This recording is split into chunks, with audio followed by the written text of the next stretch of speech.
শেখ হাসিনার ১.৫ দশকের শাসনামলে যেমন ছিল স্বৈরতন্ত্র, এক নায়কতন্ত্র, সেই সঙ্গে লুটপাটতন্ত্র এবং গুমের ঘটনাও ছিল নিত্য নৈমিত্তিক ঘটনা। সম্প্রতি গুম সংক্রান্ত অন্তর্বর্তী প্রতিবেদনের আরেকটি অংশ প্রকাশ করেছে প্রধান উপদেষ্টার প্রেস উইং, যেখানে উঠে এসেছে শুধু পুরুষের পাশাপাশি নারীরাও গুমের শিকার হতেন, বাদ যাননি শিশু এবং অন্তঃসত্ত্বা নারীও। গুমের বিভৎসতা নিয়ে আজ আলোচনা করতে চাই, সেই সঙ্গে আমাদের আলোচনায় উঠে আসবে সমসাময়িক রাজনীতির উল্লেখযোগ্য বিষয়গুলো। দর্শক, আমি ফারনাজ জয়ী, সবাইকে আমন্ত্রণ জানিয়ে শুরু করছি দেশসাম্প্রতিকের আজকের আয়োজন।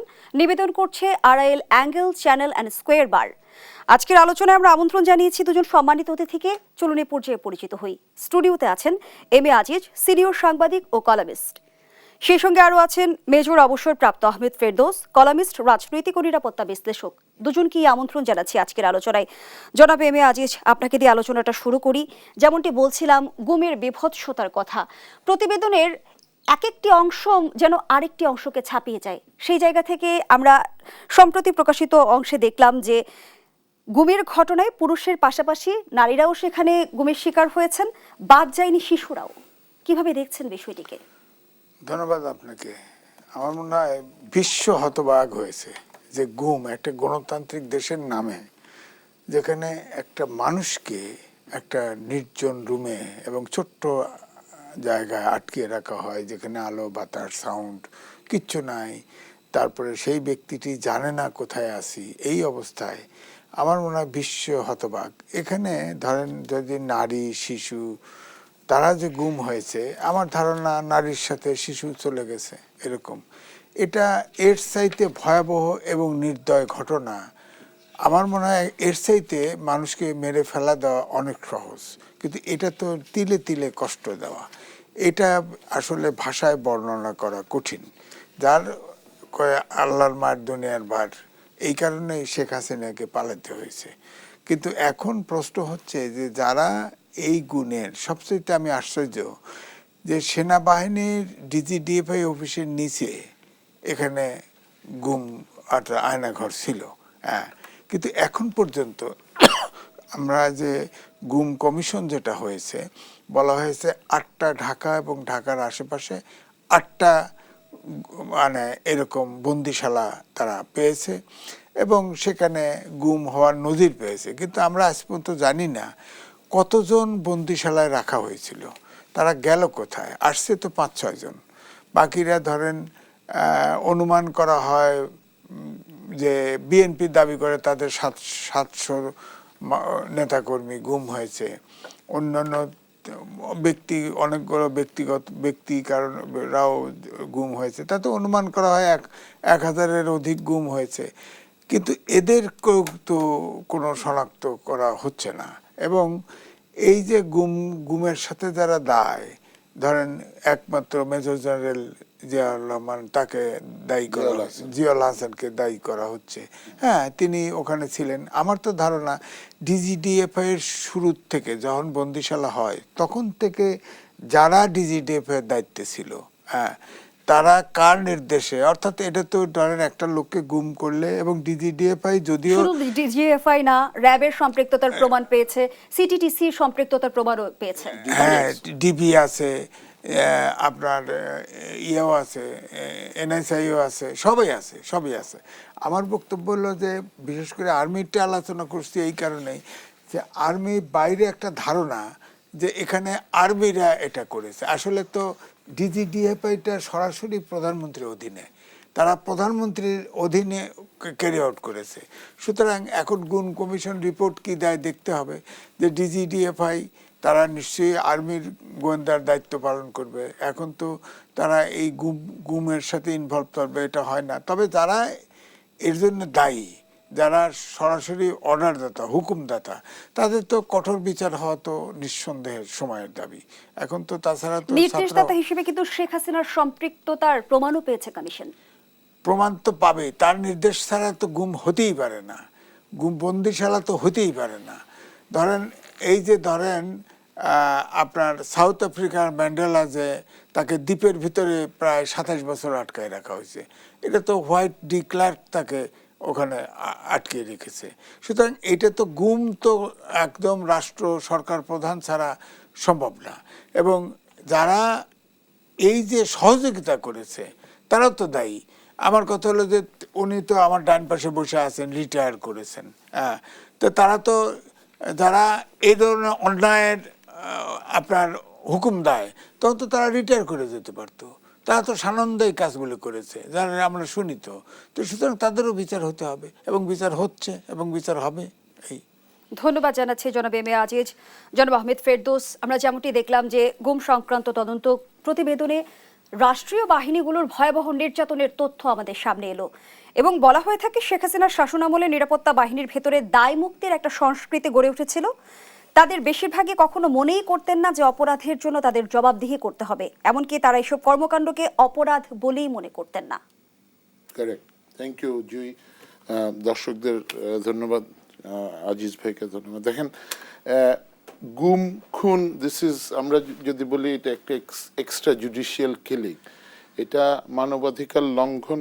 এটার কোনো এক্সপ্লেনেশন নাই। কেউ এক্সপ্লেন করতে যাবে যে আমি এই কাজটা করেছি, এটা ঠিক করেছি, এই কোনো সুযোগ নাই। গুম কখন থেকে আসলো, কেন আসলো? আমি কয়েকটা স্ট্যাটিস্টিক্স দিয়ে আমি আলোচনাটা শুরু করতে চাই। ফার্স্ট অফ অল, গুম যারা করেছে, যারা হুকুমদাতা আপনি বললেন, ইটস আ পলিটিক্যাল উইল। একটা পলিটিক্যাল গভর্নমেন্ট বিরোধী দলকে শায়েস্তা করেন, জঙ্গি, আপনি জঙ্গি, আপনাকে তকমা লাগে, আপনাকে পছন্দ হচ্ছে না, আপনাকে জামাত শিবির বলে আপনার কণ্ঠরোধ করার জন্য যখন দেখছেন যে আপনি নিয়ন্ত্রণের বাইরে বা আপনি মানে একটু ফিগার হয়ে উঠবেন, ম্যাটার হয়ে উঠবেন, তখন আপনাকে সরিয়ে দেয়। সরিয়ে দিয়েছে কারা? রাষ্ট্রের বিভিন্ন বাহিনীগুলি সরিয়ে দিয়েছে। আমরা কি জানি ঢাকা শহরে কতগুলি সেফ হাউস আছে, কতগুলি আয়নাঘর আছে? আপনারা তো ডিজিএফআই আয়নাঘরের কথা বলছেন, এবং 5ই আগস্টের পরে ডিজিএফআই আয়নাঘর থেকে ব্রিগেডিয়ার আজমিকে বের করে আনা হয়েছে, গোলাম আজমের ছেলে, one of the finest officer Bangladesh আর্মিতে। ওনার একটাই দোষ, উনি গোলাম আজমের ছেলে। এটা তো রাষ্ট্রের দোষ, ওনাকে কেন সেনাবাহিনীতে নেওয়া হয়েছে? যেমন জেনারেল ওয়াকারের একটাই দোষ, উনি শেখ হাসিনার আত্মীয়।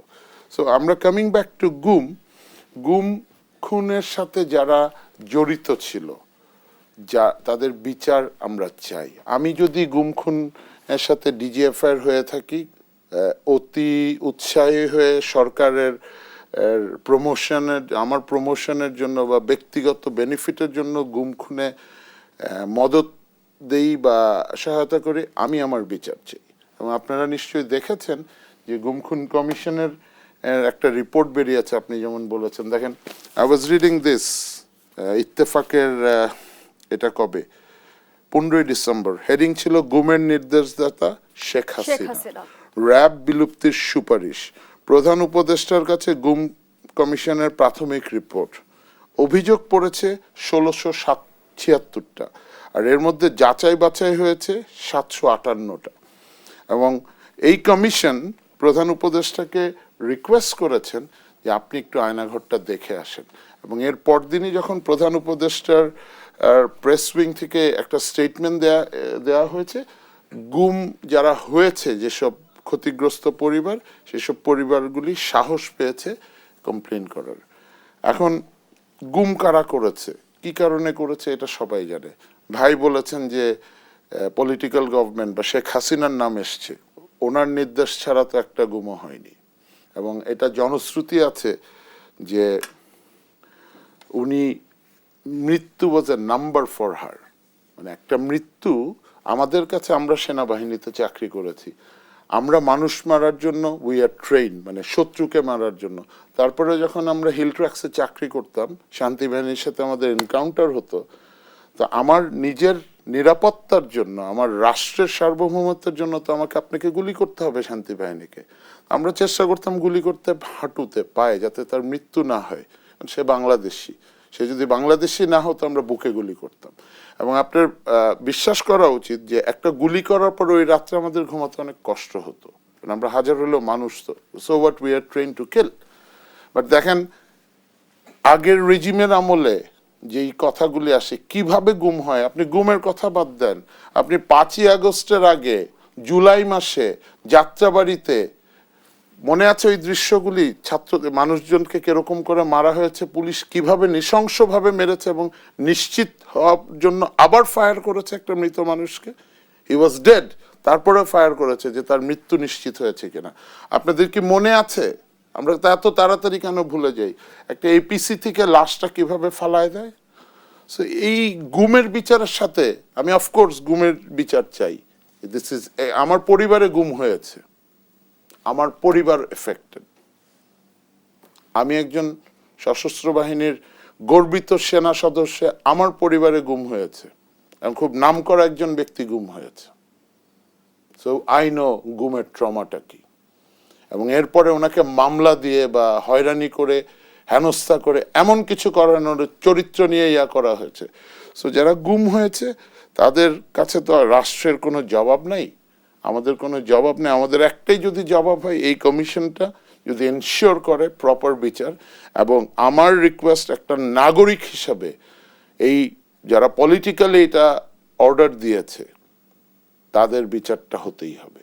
যারা অর্ডার দিয়েছে নিশ্চয়ই তাদের বিচারটা হওয়া জরুরি, কিন্তু যারা বাস্তবায়ন করেছে তাদের জন্য কি অবশ্যই পদক্ষেপ তাদের হওয়া হতে উচিত? হবে। আহমেদ ফেরদৌসী, একটু যুক্ত করতে চাই যে ছাত্র জনতার অভ্যুত্থানে 5 আগস্ট আওয়ামী লীগ সরকারের পতনের পর ডিজিএফআই এর সদর দপ্তরে থাকা গোপন বন্দিশালার দেয়ালে বন্দীদের খোদাই করা তথ্য মুছে দেওয়ার জন্য দেয়ালে নতুন করে রং করা হয়েছে। কমিশনের সদস্যরা যখন পরিদর্শনের জন্য যায় তখন দেয়ালের রং ভেজা অবস্থায় দেখতে পান। স্বৈরাচারের দোসররা এখনো কি সক্রিয়? Unfortunately yes. সেটা প্রশাসনে বলেন, প্রত্যেকটা সেক্টরে। তার কারণে আজকে ল অ্যান্ড অর্ডারের এই অবস্থা। আজকে বাংলাদেশের ব্যবসায়ীদের কান্না, ইনভেস্টমেন্ট আসছে না, বিনিয়োগ করতে ভয় পাচ্ছে। এবং যারা ব্যাংক ডাকাতি লুট করেছে, বড় বড় মাফিয়া গ্রুপ, বসুন্ধরার মতো মাফিয়া গ্রুপকে রাষ্ট্র স্পন্সর করছে। আমি ছোট ছোট ব্যবসা করি, রাষ্ট্র ব্যাংক লোন নিয়ে আমাদেরকে গলা চিপে মেরে ফেলতেছে। আর আপনি যে কথাটা বললেন যে রং মুছে দিয়েছে, যারা করেছে, আমি যদি করি আমি আমার ফাঁসি চাই, এখানে তো আর কোশ্চেন নেই। আমাদের বাহিনীর মধ্যে যারা অপরাধ করেছে তাদের অবশ্যই ফাঁসি হওয়া উচিত, মানে দৃষ্টান্তমূলক শাস্তি হওয়া উচিত। আমি যারা বাস্তবায়ন করেছে তাদের তো হবেই, কিন্তু এই কথাটা আপনারা ভুলে যাবেন না, যারা আদেশ দিয়েছে, যারা নিরীহ মানুষকে, যারা বাচ্চাকে অপহরণ করেছে, যারা নারীকে অপহরণ করেছে, গুম করেছে। আপনাকে যদি এই রুমের মধ্যে ছোট্ট একটা সেলের মধ্যে রাখা হয় যেখানে আলো আসে না সারাদিন, আপনি কতদিন থাকতে পারবেন? আপনি গিয়েছেন এই আয়নাঘরে? আমি গিয়েছি দেখতে। ইট ইজ বিভৎস একটা জিনিস।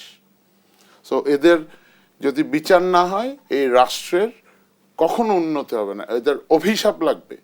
যারা গুম হয়েছে, যেসব পরিবার গুম, আপনি হয়েছেন, ভাই হয়েছে, উনি গুম শুধু একা হয় না, ওনার পুরো পরিবার ট্রমাটাইজড হয়েছে, ওনার পুরো পরিবারকে ধ্বংস করে দেওয়া হয়েছে, ওনার পুরো পরিবারকে ছেলে চাকরি করতে পারে না ব্যবস্থা করা হয়েছে, ওনার ব্যাংক লোন থাকলে ব্যাংকে বলে দেওয়া হয়েছে ওই বেটাকে ধর। এটা কি এটা ফ্যাসিস্টের এর থেকে বড়? ভাই ঠিকই বলেছে যে বিশ্বে এরকম কোথাও আছে কিনা আমি জানি না। আমরা হিস্ট্রি পড়েছি যে সেকেন্ড ওয়ার্ল্ড ওয়ারে হিটলার অত্যাচার করত, এরকম অত্যাচার করত এই এই এই এই 2000 সনে? এটা কোন ধরনের সভ্যতা? এটা কোন ধরনের দেশ? এখনো ল অ্যান্ড অর্ডার ঠিক হচ্ছে না কেন? প্রশাসনে ফ্যাসিস্টদের অনেক লোক আনসারফেসড অবস্থায় লুকিয়ে আসছে, প্রশাসনকে, উপদেষ্টাদেরকে স্যার স্যার স্যার বলছে, সব হচ্ছে কিন্তু প্রশাসন হচ্ছে না। আপনি বলেন তো পুলিশ কেন কাজ করছে না? আমি আমার এলাকায় তো পুলিশকে কাজ করতে দেখি না। 11টার পরে থানা ঘুমিয়ে যায়। ওয়াই? এন্ড পুলিশ সংস্কার করা কি খুব ডিফিকাল্ট? আগের বারও বলেছি আপনার এই চ্যানেলে, এখনো বলছি, এই পুলিশ 2,25,000 পুলিশ দিয়ে রাষ্ট্র ঠিক হবে না। এদের 90% মোরালি করাপ্টেড। আমি টাকার জন্য পুলিশে ঢুকেছি, আমার বেতনটা ডিপিএস হয়, আর আমি চান্দাবাজি হপ্তাবাজি করে খাই, আমার হাতে রক্তের দাগ আছে। সো আমি তো জনগণের সামনে যেতে ভয় পাই। সো এদেরকে বাদ দেন না আপনি, 2 লাখ পুলিশ বাদ দেন না, তো দেশ চলবে কেমনে? 2 লাখ রিটায়ার্ড আনসার আনেন, যাদের বয়স হচ্ছে, রিটায়ার্ড বিজিবির সোলজার আনেন, রিটায়ার্ড আর্মি নেভি এয়ারফোর্সের আনেন, অফিসারদেরকে আনেন, 2 বছরের জন্য ডেপুটেশন আনেন, তারপরে বলেন ভাই থ্যাংক ইউ ভেরি মাচ, জয় বাংলা হয়ে যাও। Is it very tough? Tell me Jui, is it very tough? কিন্তু জনাব আহমেদ ফেরদৌস, একদিকে রাষ্ট্রীয় বাহিনীগুলোকে সংস্কার করা, অন্যদিকে রাষ্ট্রীয় বাহিনীগুলোর প্রতি জনগণের আস্থা ফেরানো চ্যালেঞ্জিং নিশ্চয়ই। আমি সেই জায়গাটায় আলোচনায় ফিরতে চাই, একটা বিরতির সময় হয়েছে। দর্শক, দেশপ্রতীকের রিপোর্ট একটা বিরতি নিচ্ছি, সাথেই থাকুন। বিরতির পর আবারও আমন্ত্রণ জানাচ্ছি, আপনারা দেখছেন দেশ টেলিভিশনের নিয়মিত আয়োজন দেশ সাম্প্রতিক। নিবেদন করছে Arail angle channel and square বার। আমরা আবারও ফিরছি আলোচনায়। জনাব আহমেদ ফেরদৌস, যে আলোচনায় আমরা ছিলাম, রাষ্ট্রীয় বাহিনীগুলোর সংস্কার এবং সেই সাথে জনগণের আস্থা ফেরানো কতটা চ্যালেঞ্জিং।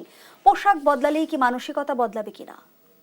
পোশাক তো বিডিআর থেকে বিজিবির বদলানো হয়েছে, কতটুকু কোয়ান্টিটেটিভ বা কোয়ালিটেটিভ চেঞ্জ আমরা দেখেছি তেমন কিছু না। বরং বিডিআর এর মতো একটা সাহসী বাহিনীকে ৫৭ জন অফিসারকে কতল করে একটা ষড়যন্ত্রের মাধ্যমে সবাইকে বুঝিয়ে দেওয়া হয়েছে 1/11 পরে, এই তোমরা যদি কিছু উল্টাপাল্টা করো এই পরিণতি হবে। বেসামরিক প্রশাসনকে ওই সিগন্যাল দেওয়া আছে এবং এতে কি হয়েছে, আপনি কর্তৃত্ব স্থাপন করতে পেরেছেন, আপনি স্বৈরাচার হতে পেরেছেন। এরপরে আমরা কি দেখলাম, সুন্দর সুন্দর নির্বাচন, রাতের ভোট, দিনের ভোট, লোকজন যায় বাবা মা, মৃত বাবা মাকে দেখতে ওই ভোটে। সো এইভাবে কিন্তু জিনিসগুলি নষ্ট হয়েছে। আর দেখেন পোশাক, এই দেখলাম হ্যাঁ পত্রিকায় র্যাবের পোশাক বদল করেছে, আনসারের করেছে, পুলিশের করেছে। কি লাভ হবে যদি আমার মন মানসিকতা না বদলাই, যে আমি জনগণের পুলিশ না হই, জনগণের র্যাব না হই, আমি যদি সেই কিলার র্যাব হই। যে আমি একটা পত্রিকায় দেখছিলাম যে বিএনপি ডিমান্ড করেছে র্যাবকে অ্যাবলিশ করার জন্য, বিএনপি তো র্যাবকে এনেছিল। So BNP made a mistake, BNP made a mistake, কারণ যেই বাহিনী পলিটিক্যাল উইলে চলে, আমি মানে র্যাব ওয়াজ লাইক রাষ্ট্রের গুন্ডা বাহিনী, ঠিক আছে? সো এই বাহিনীকে আদৌ দরকার? আর সবচেয়ে বড় প্রশ্ন আমার, একটা প্রশ্ন সবার কাছে, যে এই বাহিনীকে থাকা উচিত, আর এই বাহিনীতে সামরিক অফিসার থাকা উচিত না। আমি এটা অ্যালাউ করব না, কারণ আমার যে কমান্ডিং অফিসার, একটা মেজর বা একটা লেফটেন্যান্ট কর্নেল ওখানে যায়, সে নষ্ট হয়ে যায়। সে যদি নষ্ট হয়ে যায় পলিটিক্যাল উইলের কারণে, পলিটিক্যাল তার নিজের কারণেও, সে এসে আমার সৈনিককে কমান্ড করার তো অধিকার হারায়। কারণ আমি তো একটা নিরস্ত্র মানুষকে গুলি করলাম বা নির্দেশ দিলাম। তো আমরা চাই যে সেনা সশস্ত্র বাহিনীর অফিসাররা র্যাবের না যান, রক্তের দাগ নিতে চাই না। মানে আমি তো আপনাকে মারতে চাই না, আপনাকে মারতে চাই না, হ্যাঁ আমি আমার দেশের শত্রুকে মারতে 100% রাজি। সো র্যাবের পোশাক বদলালে কি হবে, আই ডোন্ট থিঙ্ক। হ্যাঁ, কিছু বাণিজ্য হবে। অনেকগুলি বাহিনী দেখেন, পুলিশে 2.5 লাখ, আনসারে এরকম ধরেন 5 লাখ পোশাক, 2টা করে পোশাক মানে 10 লাখ পোশাক, কত গজ কাপড়, কত গজ জিয়া, কত কমিশন খুঁজে নেন। সো পোশাক ইজ নট এ সলিউশন। আর রাষ্ট্রের বাহিনী সংস্কারের আমি প্রথমেই বলেছি, জুই, আপনারা পুলিশকে সংস্কার না করলে সেনাবাহিনীকে দিয়ে পুলিশিং করায়েন না দয়া করে। আহমেদ ফেরদৌস, আপনি সুস্পষ্টভাবে বলছিলেন যে পুলিশ এখন কাজ করছে না। কাজ করছে, পুলিশকে দিয়ে আমরা কাজ করিয়ে নিব কিভাবে? কি করণীয় রাষ্ট্র? না না, এই পুলিশকে দিয়ে আপনি কিভাবে কাজ করবেন জুই, যে নাকি ভয় পায় জনগণের কাছে? কারণ আমি তো মেরেছি ওনার ছেলেকে, উনি তো আমাকে গলা চিপে ধরবে।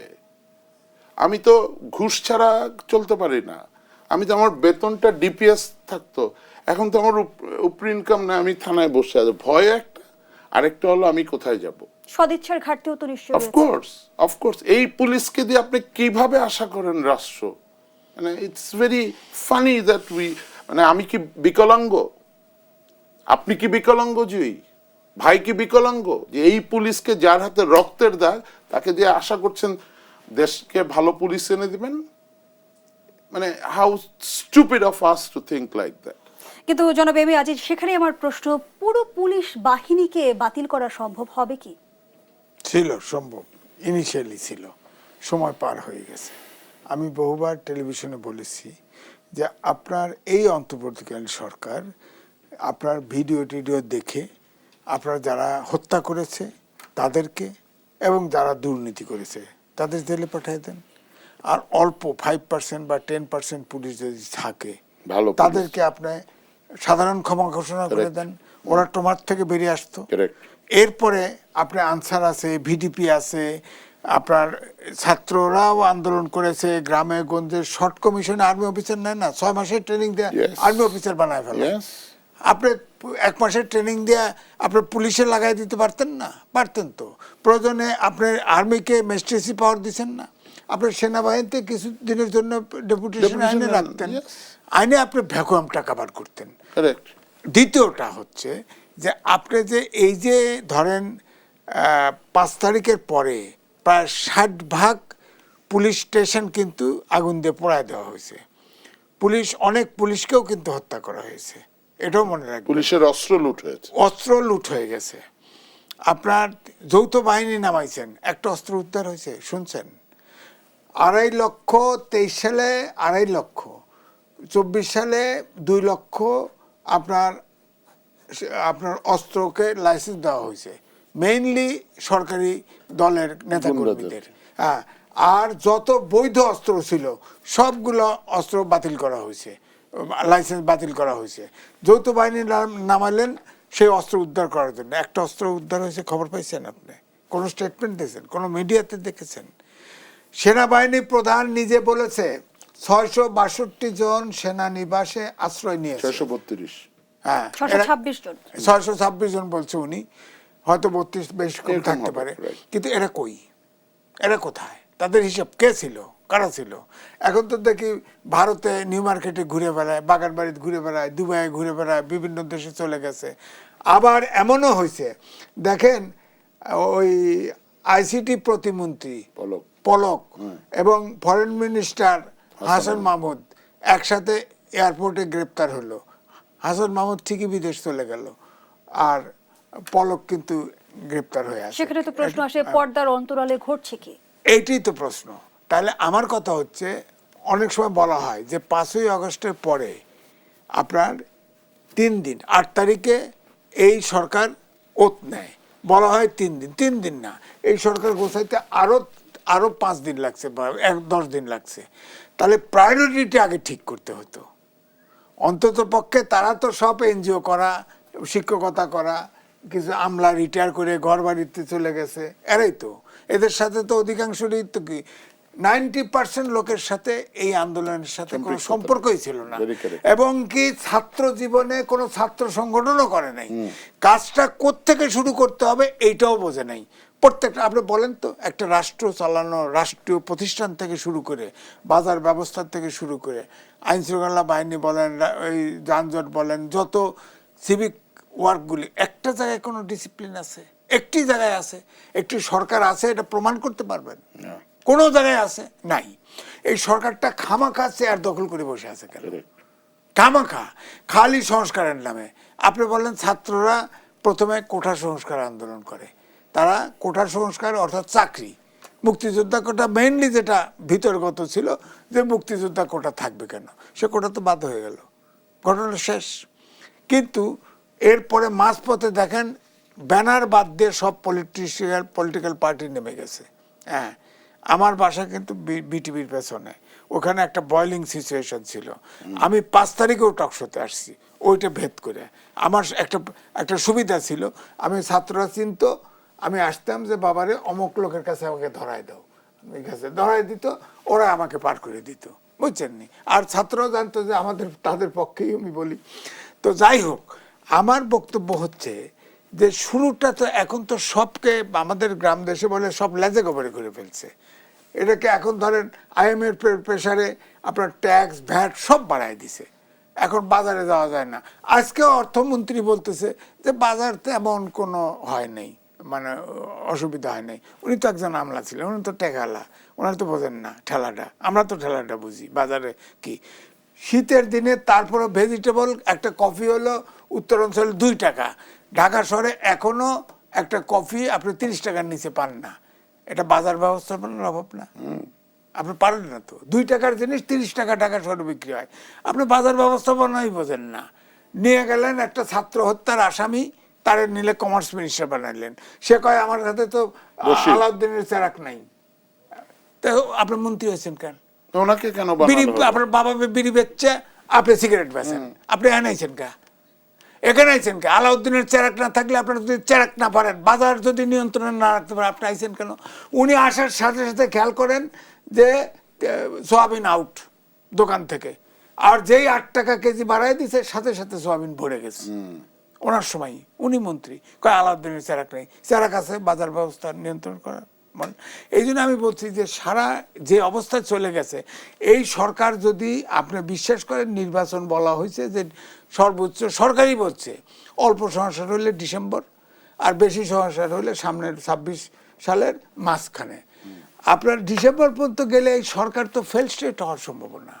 কিন্তু জনাব মিয়াজিদ, যেমনটি বিএনপি দাবি করছে যে 5 আগস্টের মধ্যে নির্বাচন অনুষ্ঠান, সেই জায়গা থেকে আবার বিএনপি মহাসচিব বলেছেন আমরা ন্যূনতম সংস্কার শেষে নির্বাচন চাই। আমরা সবসময় নির্বাচনের কথা বলি, কারণ অনির্বাচিত সরকারের চেয়ে নির্বাচিত সরকারের গ্রহণযোগ্যতা বেশি।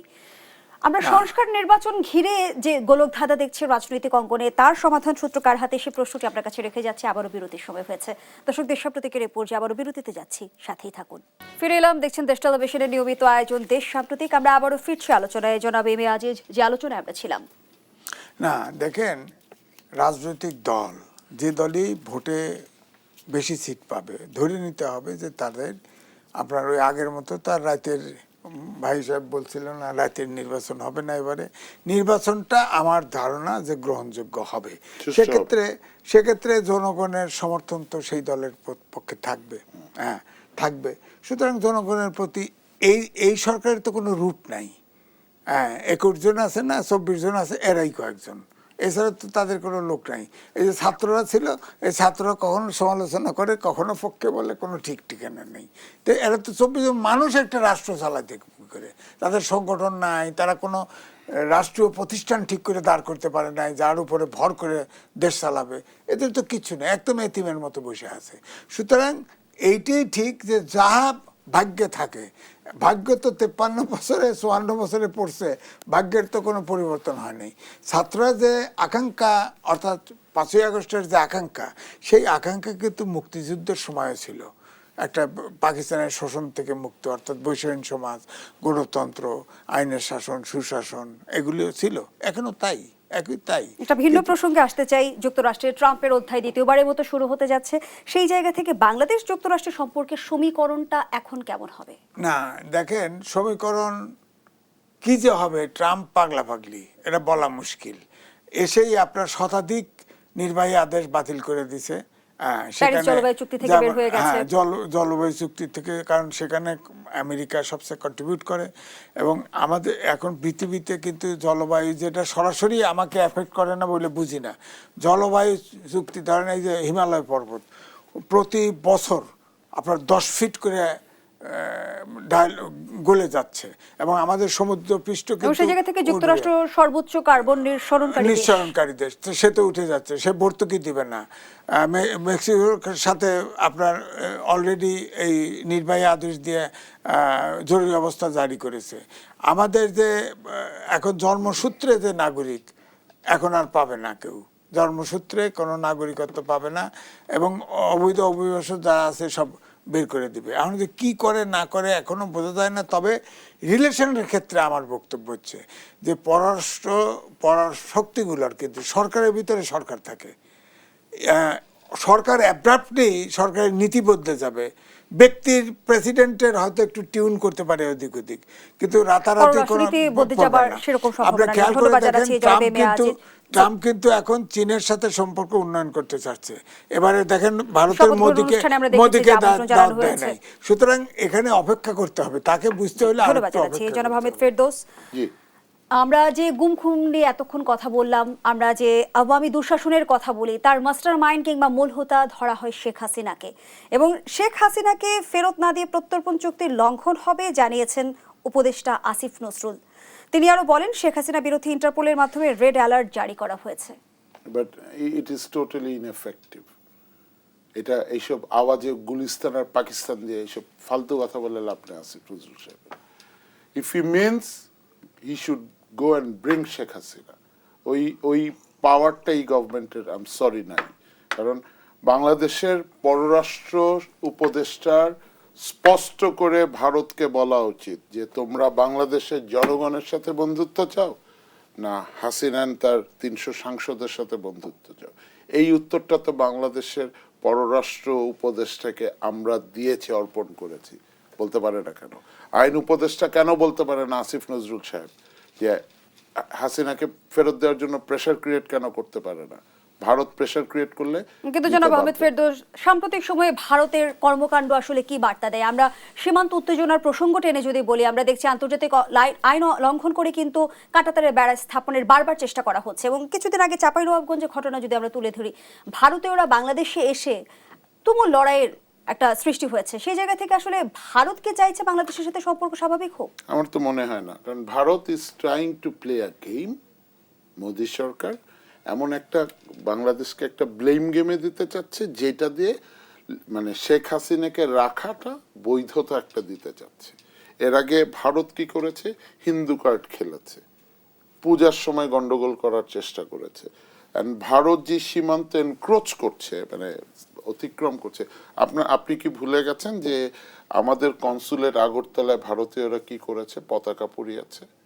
আমাদের পররাষ্ট্র মন্ত্রণালয়কে এত, মানে আমরা কি এতই দুর্বল জাতি? আপনারা দেখেন না আমাদের বিজিবি এখন কি করছে? আপনারা দেখেন না যে রৌমারি পাদুয়া আমাদের বিজিবি কি, বিডিআর কি করেছে? আমরা কি এত, মানে আমাদের সাহস এত কম? ওরা তো আমাদেরকে জমের মতো ভয় পায়। আমরা তো যুদ্ধ করতে চাই না ভারতীয় জনগণের সাথে, ওরা তো আমাদের বন্ধু। বাট সরকার যদি দুর্বল হয়, এখন পলিটিক্যাল গভর্নমেন্ট, আগের গভর্নমেন্ট আওয়ামী লীগ গভর্নমেন্ট তো ভারতের স্বামী স্ত্রী কি সম্পর্ক, পররাষ্ট্রমন্ত্রী বলে আমাদেরকে জাতিকে কলঙ্কিত করেছে। ওর তো লজ্জা নাই। এই সরকার, এই গভর্নমেন্ট, ডক্টর ইউনূস স্যারের গভর্নমেন্ট তো লজ্জা থাকা উচিত। উনি তো একটা রেসপেক্টেবল পারসন, ওনাকে যথেষ্ট সম্মান দেখিয়ে বিনয়ের সাথে বলছি যে স্যার আপনার পররাষ্ট্র উপদেষ্টাকে বলেন নিয়ে আসতে, আপনার আইন উপদেষ্টাকে বলেন ওনাদেরকে প্রেশার ক্রিয়েট করতে। আমরা আমাদের আয়োজনের একেবারেই শেষ পর্যায়ে অসংখ্য ধন্যবাদ জানাচ্ছি জনাব আহমেদ ফেরদৌস, ধন্যবাদ জানাচ্ছি জনাব এম এ আজিজ আপনাকে। ও দর্শক, এখানেই শেষ করছি দেশ প্রতীকের আজকের আয়োজন। ধন্যবাদ এতক্ষণ আমাদের সাথে থাকার জন্য।